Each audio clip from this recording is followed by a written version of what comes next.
What a bunch of horse shit. Bunch of nonsense. What is this? Amateur hour. It's exactly what it is. Yo. What's going on, Arkansas Razorback fans? SEC fans everywhere. Welcome to the Pig Trail Network live show. I appreciate you guys stopping by. I know these are tough. These are the least popular streams that I'll ever do are post-game losses. But, yeah. It's a tough one. So, like the video. I'd appreciate that. I really would. Share the content. I think some of you already have on Twitter. Share the content, Facebook, Twitter. Make sure you tag me so I can give you the old, click the old favorite button there. And check out all the links down below in the description box. And you'll probably hear me say this often, but I am dead tired. Today was just a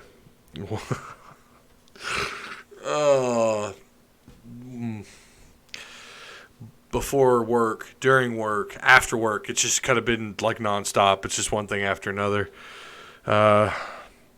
So,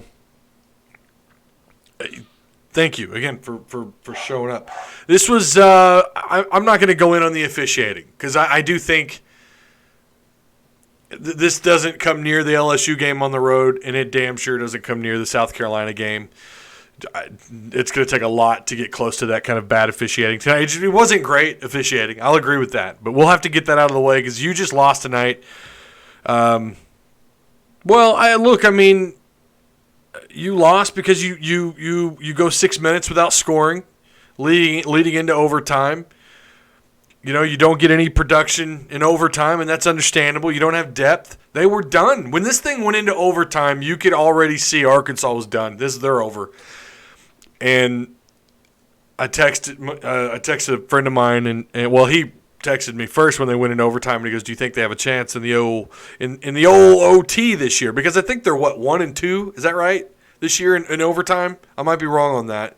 They lost to Western Kentucky on the road in overtime. They beat Georgia Tech in overtime, and there's another one I think, but those are still competitive games. The Western Kentucky game was competitive. But so when he sent me that, he thought they were 1-3 coming into this in overtime. I can't really remember. But anyways, I said no. They're drained. They're done. They're like me today. They're exhausted. Of course, they're way more. They have a valid excuse. What a game. That's a Bruce Pearl coached Auburn basketball team right there. Okay, we've seen him do that at other places, and that's exactly what they are. They don't really have a star player. They kind of they do everything by committee. It was a well-fought game. We could sit here and complain about every other possession, the no calls, and I'll agree with you. There were some stupid-ass calls by the officials, and there were some moments where I was dumbfounded at some of the stuff they let go and then some of the calls they made. But then I also felt like they kind of gave Arkansas a makeup call or two there in the second. I'm not – you go 6 minutes without scoring. Not many teams survive that in the second half with that kind of a close game or even take it to overtime. Like, that was incredible that they even made it to OT.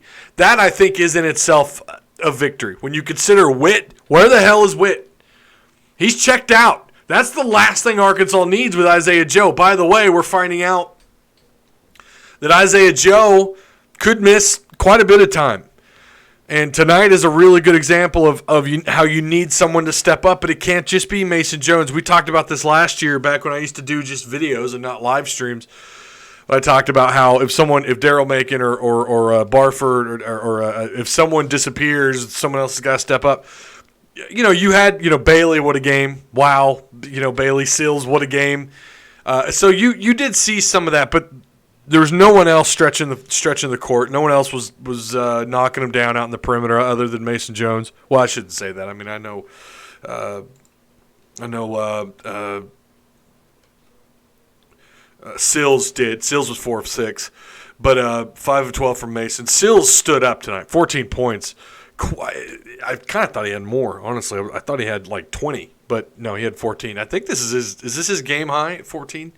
But Isaiah Joe is a different kind of threat. The defense will react differently when Isaiah Joe's on the court. And when watch Sills.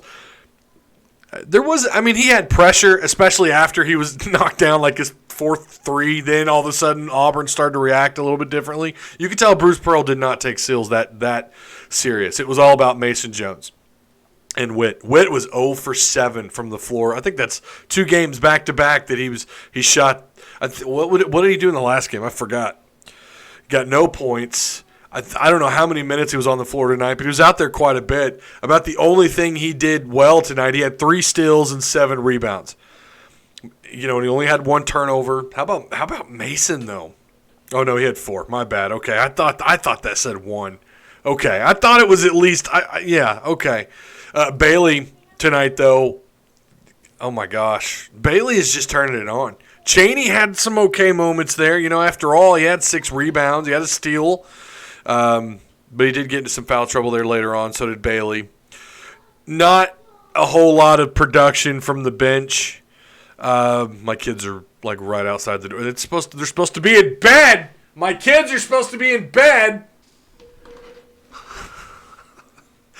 I'm way behind on the parenting duties tonight. The bench production just wasn't there. You really needed, Harris had 7, but you needed Scylla to come in. We knew Ethan Henderson. I mean, come on. This guy, Henderson, did have an offensive rebound, though. How about that? Arkansas, those 6 offensive rebounds, 15 rebounds for Auburn. I don't know that I've ever seen a ball deflect off the rim and right into the hands of an opposing team like I saw with Auburn tonight. It seemed like every shot that dinged the rim went right back to Auburn, right back to one of their players. Every time. Didn't matter if that thing shot out to the perimeter. Didn't matter if it bounced lazily into just somebody's lap in the paint or back to the free throw line. It didn't matter. It's like that ball had a magnet attached to it with Auburn guys like Iron Man or something. I don't know. They were always there, and it was ridiculous. I've never seen that as much as I saw tonight. It was like every time they missed. And then, of course, it helps that they're bigger and they've got size and they're able to box out and get in position to make the rebound. Sure, but there were definitely some bounces off that rim where it just fell right into right in their lap. It was amazing to me. And then overtime, I don't even know what to say about overtime. I mean, they're just not built for overtime. They're not. I don't know how they even have a win on the road or how they win in overtime. I think they have 1. Someone correct me there in chat if I'm wrong on that. But they're just not built for it. They don't have the depth. They just don't. And the bench, you can't rely on the bench to get you consistent, productive minutes on the floor. But Mason Jones, 2 40-point games this year. His highest scored points was against Tulsa at 41. I was kind of hoping he'd pass that tonight. That would have been bittersweet against Auburn. But he's with Isaiah Joe out, you're going to need these kind of performances from Joe. You just are. Defenses are now like you don't have Isaiah Joe on the floor that stretches things out anymore. He's out probably for a little while. So now you know what they're going to do. Opposing teams are going to highlight Mason Jones, and they already have. But it's different when you have someone else out there to worry about out in the perimeter. But he still created shots. He still drove the lane. He drew the fouls. I mean, he did everything that I wasn't so sure he could do without Isaiah Joe. I mean, we have seen him do this when Joe's on the bench, or now he's TCU he missed, and tonight he missed. We have seen Mason Jones step up in his absence, but we're starting to see him really take off. I mean, he is starting to become. And people are going to argue he has been the leader. I've heard people say Witt is really the guy, and now Witt has fallen off, and Mason Jones is just taking things over. If you're going to get that kind of lack of production from Witt, it just can't. You can't have that going forward. But it is nice. I'm going to tell you, it's nice to see Witt go 0 for 7 from the floor, and then turn around and have Sills shoot 40% from the floor, and then hit 4 of 6 from 3-point range. The one thing, too, another reason why in this thing probably you could have avoided overtime if you're hitting your free throw shots. 16 of 26. Mason Jones, 11 of 16. That's not terrible, but, I mean, he's north of about 90 to 88% free throw shooter, and he shot 11 of 16.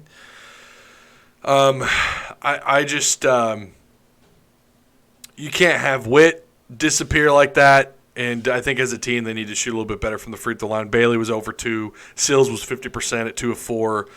And, Auburn with 30 attempts or 30 shots at the free throw line. They were 20 of 30 or 21 of 30. It's shooting 70%. I think ultimately it's one of the reasons why they won, obviously. But the 15-6 offensive rebounds played a huge role in tonight as well. McCormick tonight, 16 points for Auburn, 23 for Dowdy. Dowdy was just – 4 of their starting 5 guys were in double digits. Okoro with 14 and Purefoy with 10. Kind of surprised Purefoy didn't have more, to be honest, against Arkansas.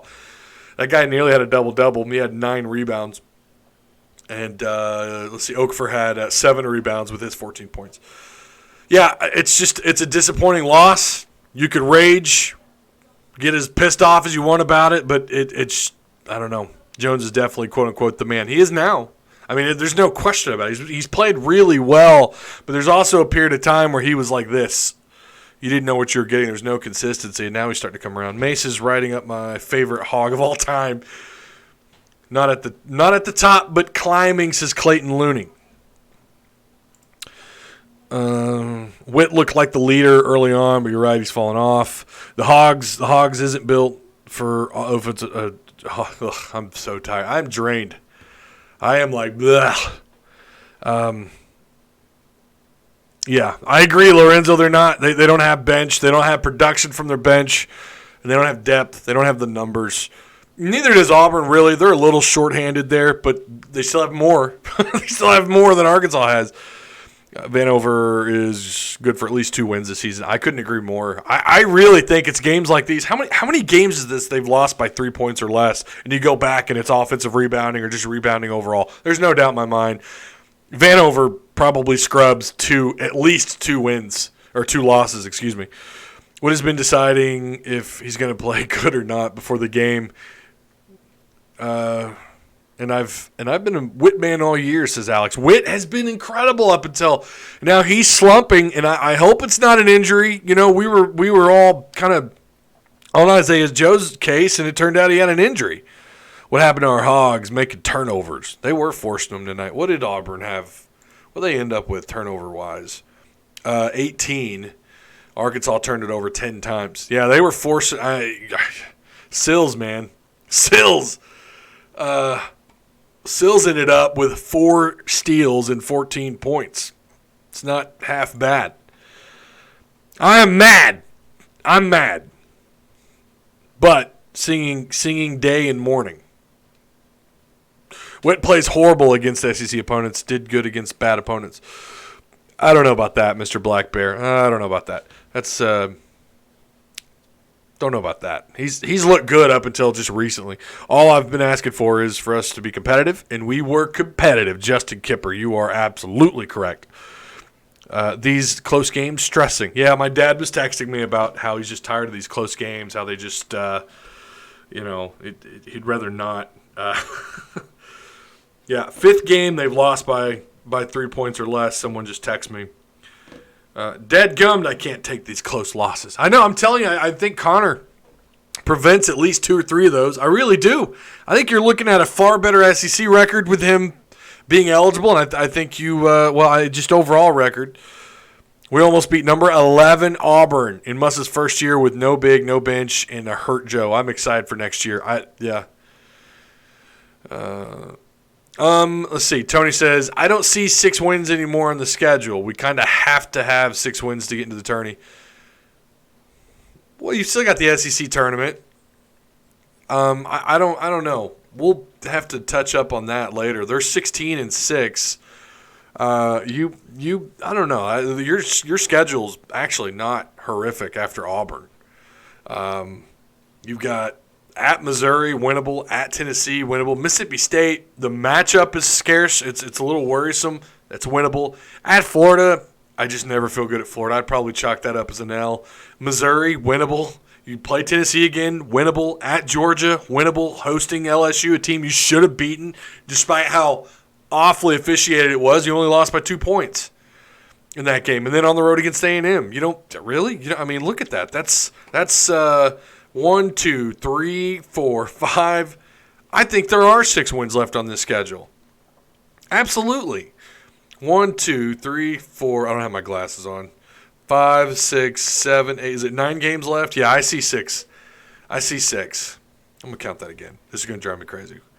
1, 2, 3, 4, 5, 6, 7, 8, 9. Yeah. Okay. And again, Mizzou, winnable. Tennessee, winnable. Doesn't mean you will win them, but they are winnable. They haven't been blown out by anybody this year. They've overcome large deficits, the very few that they've had to overcome this year.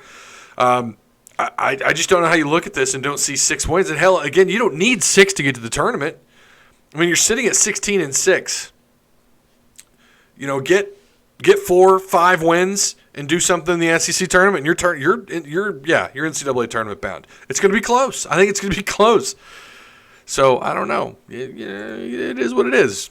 Smile. Baseball in 10 days. Yep, baseball's coming up. Connor and the Fantastic Four coming next year. Scrub at least 4 of these losses. You worry, though, about who's leaving. That's what concerns me. I don't see us beating Florida, LSU, and Mississippi State. Okay, that's 6 wins. You have 9 games left. That's 6. That leaves you with 6 winnable games. Wait, Tennessee is bad now. Weren't they just ranked at the beginning of the year? Pittman doing good at the recruiting currently. Yeah, so they got a commitment tonight. I'm not even there yet. They got a tight end. What is his name? Was this a kid? Hang on. Let me pull this up really quick.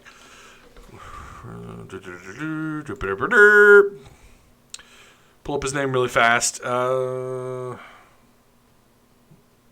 good gosh. Where are you at? Yeah, Colin Sutherland. 6'4", about 6'5", 200.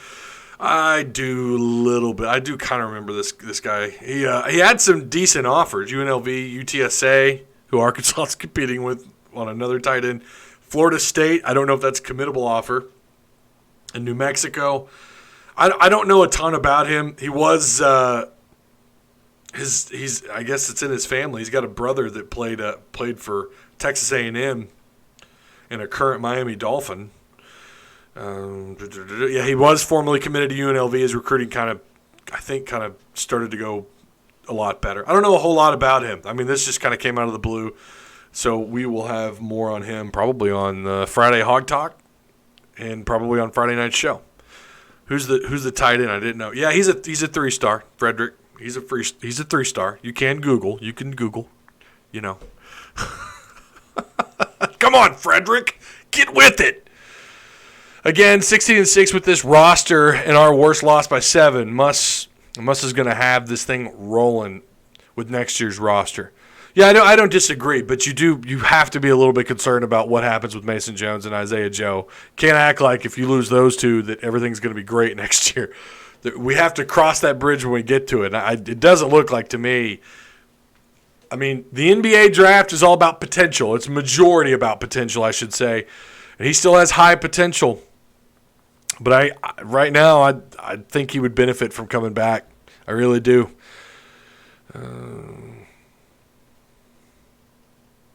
Hey, Ty, is your wife always on your case about always screaming? Streaming. Things and screaming. No. She's fine with it. Usually our kids would be supposed to be in bed. I say they would normally be in bed by now. That's a lie. Tough loss. Archie 56. It was. This is a tough one. Ron Jeremy was trending today on Twitter after all that with those guys. That was ridiculous. Ty, how about a shout out for those Super Bowl champ Kansas City Chiefs?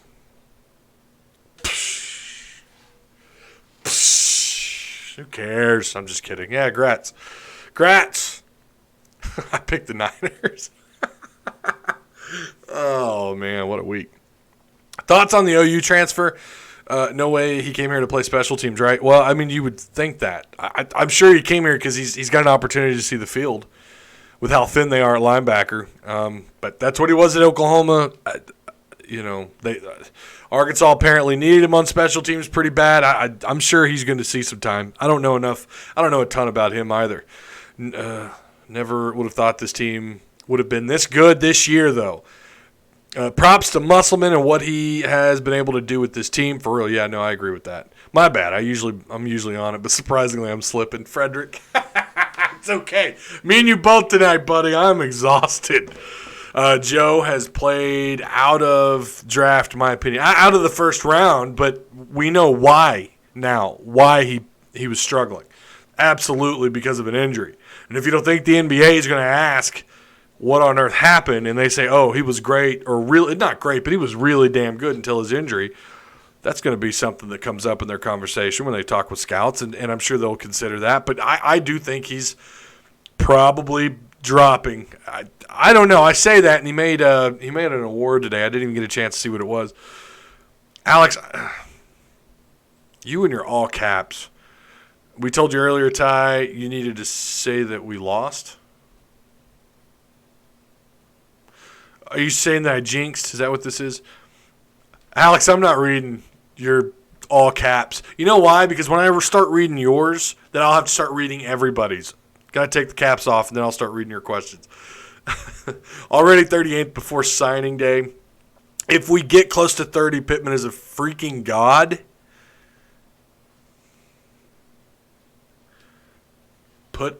Put the Kool-Aid down. Just hang on. I don't see them in the top 30. Don't see that at all. Top 40 is possible. I don't know. It'd take a miracle, but I don't see them. Joe needs to stay another year. I agree. If our conference record, really wish I had my glasses. Is our conference record disappointing, or are we okay with it considering our situation? I don't know. Alex is on you. I'm good. I'm just not going to read the comments in all caps. It's annoying. John says, take that off. Take those caps off. You just had to pick them. Yeah, I know. I jinxed them. I jinxed the 49ers and the Hogs tonight, apparently. And what's funny is I think coming into this game, I actually had Auburn. Did I have Auburn? Let's go to the list that I made earlier for my preseason. Did I pick Auburn? I did. I picked Auburn, my original. Well, I can't. Right there it is. I don't know if you can see that. There's the L right there. I originally had this as an L, but changed my mind. I mean, just based on how well they I don't know. I thought they played really well against TCU without Isaiah Joe. They got that win against Alabama on the road. Why not? Do you think Mason Jones is going to be gone? I don't know. Smoking socks. I don't know. I hope not. At this point, I mean, he's done himself so many favors this year. It's unbelievable. And some might argue that it'd be crazy to come back based on the kind of, just based on his performance. You know, his production on the court this year has been crazy. We're absolutely done with the with Joe going pro question. Well, no, it's something that's going to have. We're going to have to talk about it. Well, you picked right. We lost. Yeah, I probably should have stuck with it. But I liked what they did against Alabama. Cap should be a timeout offense. Oh, no, he didn't. All right. It's a Tuesday night, isn't it? This is the first Tuesday night game they've had in a while. God, it feels like a Thursday night. I was thinking all day. I'm not kidding. I was thinking today, God, I'm glad tomorrow's. Well, I say today. Later in the afternoon, I was thinking that tomorrow would be Friday. I mean, I was that done with today. If Ethan Henderson's going to transfer, or does he? Does it not really matter? I'm gonna hold my tongue. I try not to bash these kids. With saying that he needs to transfer. I'm not going to say it, but I just can't figure out. I cannot figure out what has happened with him. I really thought coming out of high school, this kid was going to tear it up. Jones is the only first rounder on this team. Well, yeah, they've been competitive in every game, which is astounding for a first-year coach. You're absolutely right. I couldn't agree more. Blackstone. I'm trying really hard to read this. Let's see. First-year coach in an undersized team with zero depth. You deserve a nightcap, Ty. I'll tell you what I'm going to do. I might take a shot. I got some rum. I might mix it in with my – oh, no, I already drank all my Diet Pepsi. Damn it. I'll just drink some water and go to bed. I bet Mason Jones will be gone after this year. I can't see him staying, but if he leaves, wish him the best. Couldn't agree more.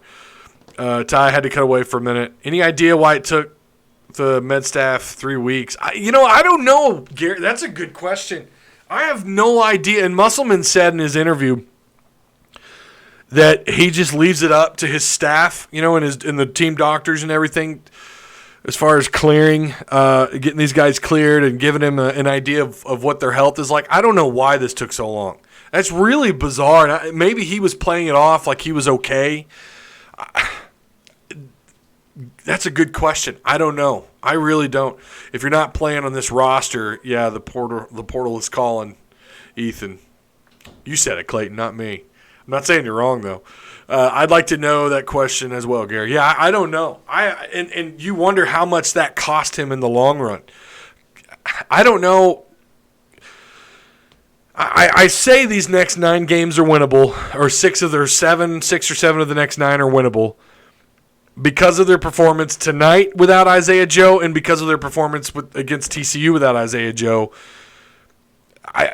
You put Isaiah Joe back in the mix, there's no question those games are winnable. At least 6 of those 9. So much can happen, though. Alex, it's not that it's a joke. It's just annoying. All caps is just annoying. You're going to get called out for that on Twitter. Do that on Twitter. People will jump all over you. Eric Musselman should have taken Witt out of the game. You know what? I don't think you're wrong about that. Yeah. He did nothing tonight. And I don't like to bash kids. I agree. I know why he kept him out there. Again, it's a game of chess, right? You're trying to find the best matchup, and sometimes leaving somebody out that's completely cold still helps the matchup elsewhere on the court. I get it.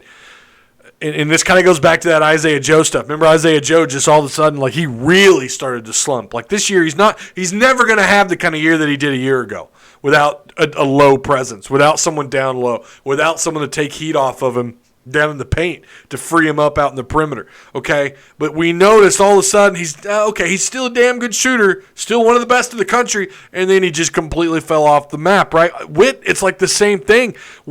He's ineffective now. Again, I get why you keep him out there. And hell, I'm not saying you bench him the whole game, but something's got to give here. When they go that cold, I said this about Joe, you've got to put him on the bench for at least a timeout or coming off some shots at the free throw line. Let him come to the bench, get his head right. Let's get this thing figured out. And I don't know that would have mattered tonight because he was cold the entire game. I cannot for the life of me figure out what's going on with Witt. I hope he snaps out of it. They're going to need him moving forward, especially without Isaiah Joe. I don't think that's anything that anyone's surprised by anybody saying that. I don't remember Ronnie being in charge. Who's bringing up Ronnie? He got booted, by the way.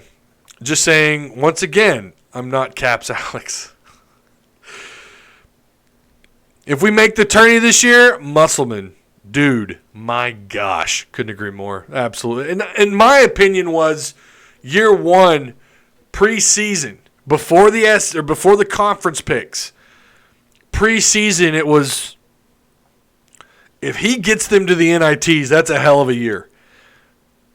If he gets them to the NIT, because at the beginning of the year we didn't know that Mason Jones was like this. We didn't know Witt was like this. We didn't know Bailey had that big of an offseason, how much of a change he's had throughout the offseason. Right? We knew Isaiah Joe was going to be Isaiah Joe, and hell, even he's backed off of, he's not near what he was last year. And again, we're figuring out why these last couple of weeks.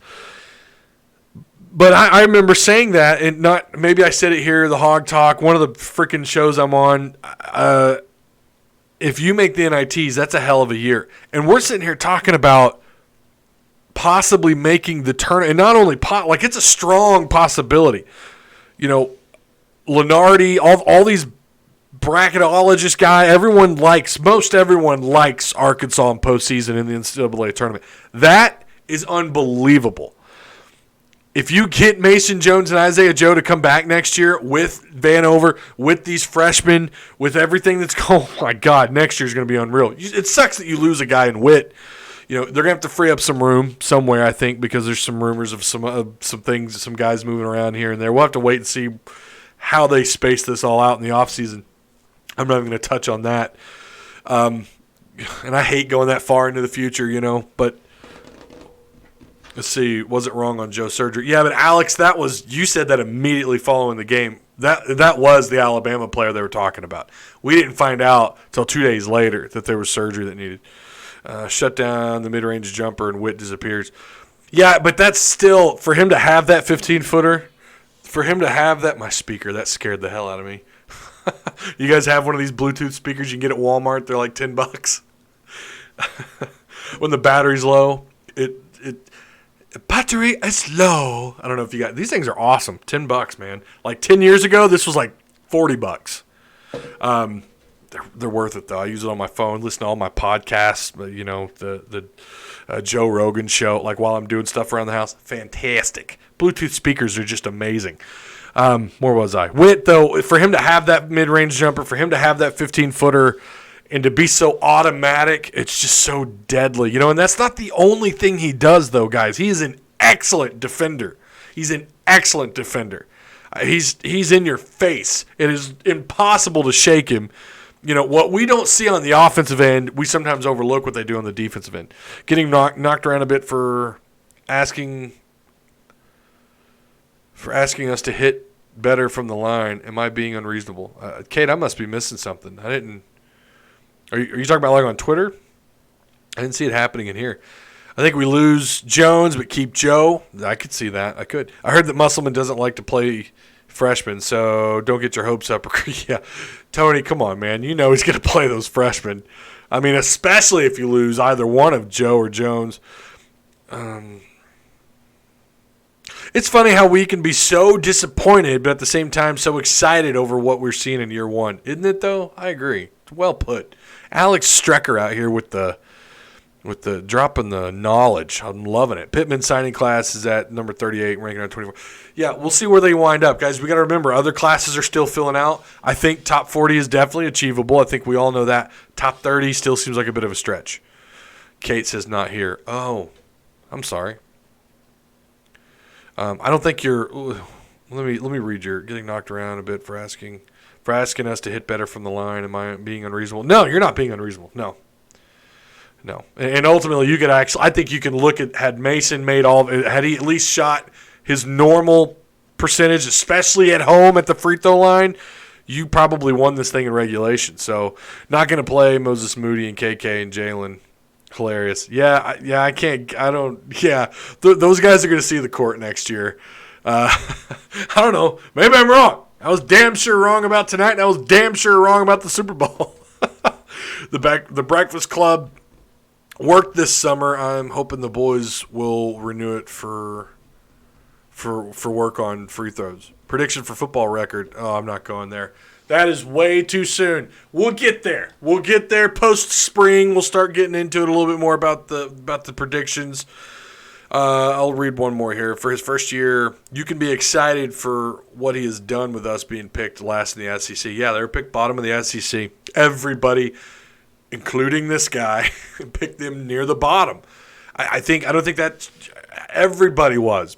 And that's why fans are so excited with that non-conference record, with what they've been able to do on the road at Indiana, at Georgia Tech, at Alabama. There's a reason for the excitement, and you're looking at a tournament bid here. That's a possibility, a realistic possibility. You almost beat a top 15 team in the country without your supposed best player on the team. I know that's debatable right now with the way Mason Jones is playing. But, yeah, there's nothing wrong with being – even if, again, you missed the tournament, if you get disappointed by that, I understand you get caught up in the moment, but take a step back and realize, holy shit, this team played really well. Without size and without depth, he had you in the conversation all year long. Well, most of the year. Lenardi has been all over the Hogs. Other bracketologists have been all over the Hogs. Be proud of that. That's pretty damn impressive. It's kind of rare these days for Arkansas to prove anybody wrong in any sport outside of maybe baseball. I better knock on wood before you guys start blaming me on other stuff. Hang on. Okay, there. I knocked on wood. You can't blame me for that if they miss Omaha. So it's a good thing where they're at. Let's hope they can get there. And if not, if they miss the NITs, I might be a little bummed. I mean, I'm not going to lie. I'll be bummed if they miss the NCAA tournament. Yes, I'll be bummed. But when you take a step back and you realize what it is, the big picture and what it looks like for the future, I'm way more excited. I will be way more excited once you take that step back. If they miss the tournament, if they miss any other postseason play, you'll be excited about the future. So, let's see. When did you start doing the live chats? Because I remember when you would post regular recorded videos. Not saying it's bad. Yeah, I used to do just the edited videos. I don't know how long I've been doing the live chats. Not a year. I can't remember when I started. I want to say I want to say after spring last year, or maybe around summer. I think is when I started doing these. I can't really remember, but yeah, I wanted to do more and more live shows. I wanted to interact more with chat, with the community. That's why we started Discord. Oh yeah, Discord. Better do that really quick. Hang on really fast. We'll get this out there. I do appreciate you guys stopping by as always. I know it's 9. Well, here it's 9. Here in good old Springdale. Here you go. Paste. Boom. There you go. All right. With or without the injury, Jones is better than Joe simply because he's more versatile. He offers a lot more when he has the ball in his hands. He offers a lot more. You gotta consider what Joe offers as far as his ability to stretch the court. He can drain threes from anywhere. The NBA loves that, and that's what the NBA's transitioned to, a very guard-heavy league.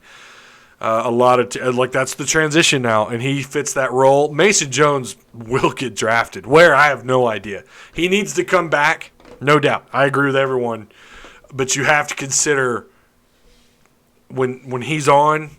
When he was doing really well, like last year, and what we saw for up until the last several weeks this year, there's no doubt he has first-round potential. There's no doubt about that. NBC Sports has him up there along with a couple others, and there's still people who have him somewhere in the first round. But as far as their value to the team, no doubt Mason Jones is the guy. I agree with that. Okay, we're going to have to call it a night. I could keep going, but I'm about to fall over. Thank you guys again. Like the video, share the content. Did I say? Yeah, okay. Check out all the links down below in the description box. If you want to join the Patreon, that link is provided free as well. And there's also just a real quick, a tip jar PayPal link provided if you don't want to do the $4 a month on Patreon. Shout out to everybody who have joined the Patreon and who have donated. I appreciate that, and to all you guys who stuck around. I know post-game losses are tough. They suck. But I'm still glad that I could do this for you, and I'm glad we have the connection. So feel free to join that link. Click the link. Check out our Discord. Come be a part of it over at the Hog Talk Podcast. Porter, Hayes, Jacob Scott Davis, and our newest member. God, I forgot to even mention this. We added Kyle from Tex Hogs is now joined. I completely forgot to mention that at the beginning. I was going to. I was just so trying to keep this game in my head. But yeah, we have Kyle on board now. Awesome. We're going to give you some damn good content over there, over at the Hog Talk. And feel free to check out the Facebook page, Twitter, Instagram, whatever, over on the Hog Talk. It's good stuff. It's good content. So that's it. Until next show, woo pig suey. I'm going to go crash. Good night.